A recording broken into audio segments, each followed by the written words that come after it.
Hello student, today we are going to start class 9th new lesson matter in our surrounding, in which we have to discuss about what is matter, types of matter and the related properties. उससे पहले हम पढ़ते हैं कि actually आप लोग 9th class में आए हो और 9th क्लास का फर्स्ट नंबर लेसन है, काफ़ी इंटरेस्टिंग है, थोड़ा सा फोकस करने की ज़रूरत है मैटर इन आवर सराउंडिंग्स में। तो सबसे पहले हम जानेंगे कि मैटर क्या होता है। Everything in this universe is made of material called matter, यानी any type of thing that occupy a space and which has mass is called matter. Each matter is a collection of lots of tiny particles of matter are continuously moving. This is the properties of matter. And physical nature of matter में देखते हैं, the particles of matter are very tiny, बहुत छोटे होते हैं। The particles of matter have a space between them, उनके बीच में space होता है, खाली जगह होता है। The particles of matter are continuously moving, लगातार मूव करते रहते हैं, each and every particle move करते हैं। यही कारण है कि हम कहीं अगरबत्ती जलाते हैं तो उसकी सुगंध हमारे नाकों तक पहुंचती है। The particle of matter attract each other, एक दूसरे को अट्रैक्ट करते हैं, जिसे इंटरमोलिकुलर फोर्स या इंटर एटॉमिक फोर्स कहते हैं। जैसे ये दिखाया गया है, the particles of matter are very tiny, बहुत छोटे होते हैं। अगर 100 ml के कंटेनर में थोड़ा सा हम कलर डालते हैं तो बेशक उसका कॉन्सेंट्रेशन कम होगा, लेकिन वो कलर दिखेगा, चाहे उसे हम बकेट में डालें, चाहे उसे हम टैंक में डालें। तो इससे जाहिर होता है कि the particles of matter are very tiny, बहुत छोटे होते हैं। दूसरा होता है the particles of matter have a space between them.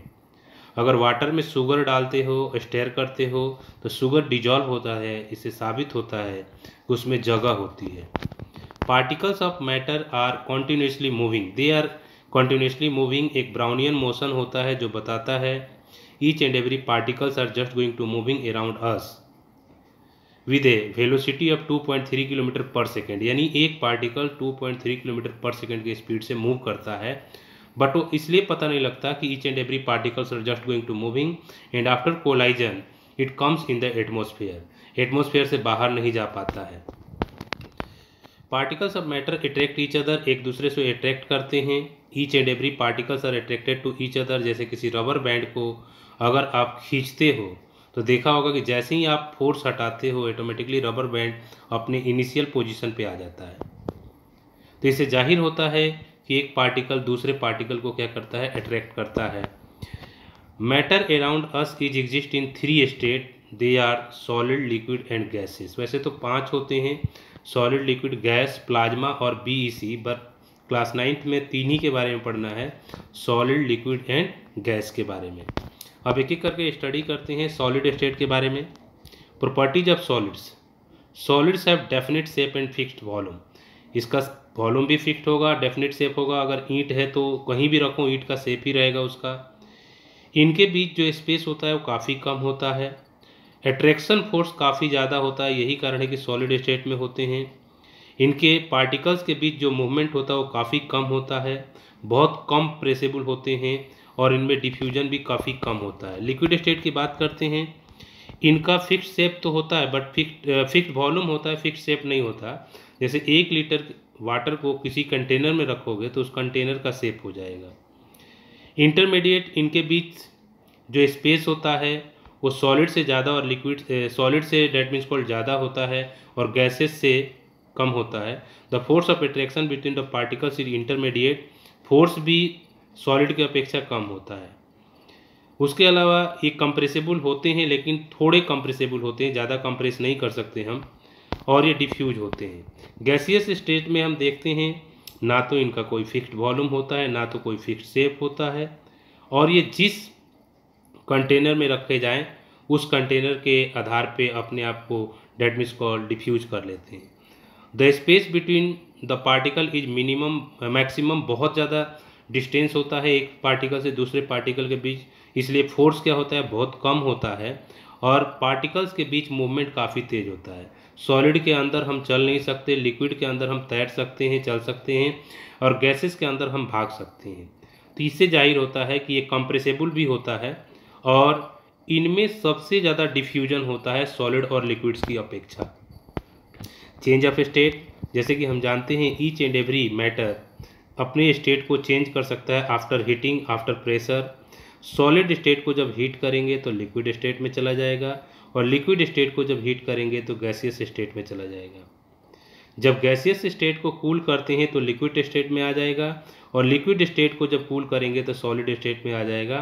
जैसे you have learn about water, water को हीट किया जाएगा तो वेपर बन जाएगा और वेपर को फिर कूल किया जाएगा तो वाटर बन जाएगा और वाटर को कूल किया जाएगा तो आइस बन जाएगा।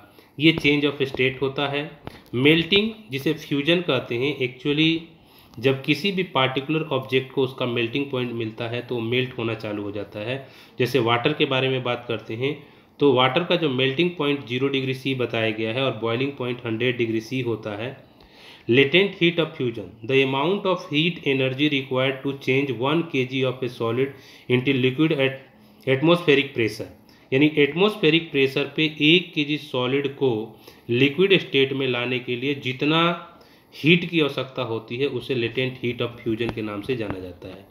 बॉइलिंग इन अनदर प्रोसेस, जब किसी चीज़ को गर्म करते हैं तो अपने स्टेट को चेंज करता है, उसे बॉइलिंग कहते हैं। एज पर एग्जांपल, वाटर को जब बॉयल करते हैं तो गैसियस स्टेट में चला जाता है और वाटर का बॉइलिंग पॉइंट 100 डिग्री सी होता है, जिसे केल्विन में 373 केल्विन के रूप में काउंट किया जाता है।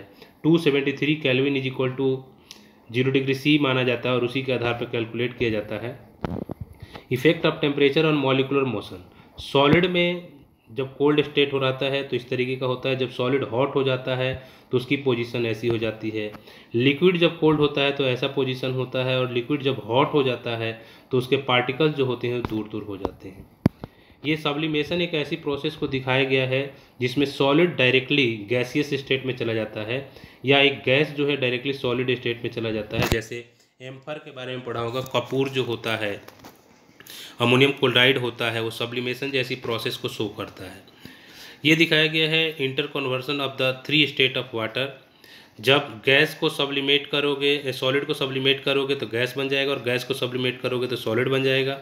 सॉलिड को फ्यूज करोगे तो लिक्विड बनेगा और लिक्विड को सॉलिडिफाई करोगे तो सॉलिड बन जाएगा। लिक्विड को वेपोराइज करोगे तो गैस बन जाएगा और गैस को कंडेंसेट करोगे तो लिक्विड बन जाएगा। ये प्रोसेस होता है। सिमिलरली इफेक्ट ऑफ प्रेशर होता है गैसेस पे। गैस में प्रेशर अगर लगाओगे तो उसका वॉल्यूम कम हो जाएगा और अगर प्रेशर कम करोगे तो उसकी वॉल्यूम क्या हो जाती है, बढ़ जाती है। इसी आधार पे हमारे पास LPG लिक्विड पेट्रोलियम गैस होती है। इवापोरेशन एक ऐसा प्रोसेस होता है जिसमें जब सनलाइट वाटर बॉडी पे पड़ता है तो ऑटोमेटिकली वाटर जो होता है वो वेपर कंडीशन में चला जाता है। इस चीज़ को इवापोरेशन के नाम से जाना जाता है। There are different factors which effect evaporation.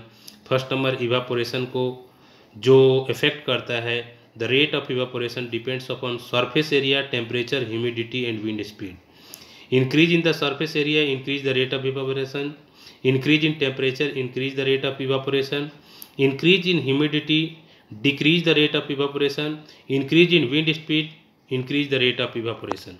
Evaporation के रेट को इंक्रीज कर देता है। इवापोरेशन कॉजेज कूलिंग, एक्चुअली जब इवापोरेशन होता है तो उस समय कूलिंग होते हैं क्योंकि पार्टिकल जो होते हैं वो अंदर बाहर आते जाते हैं।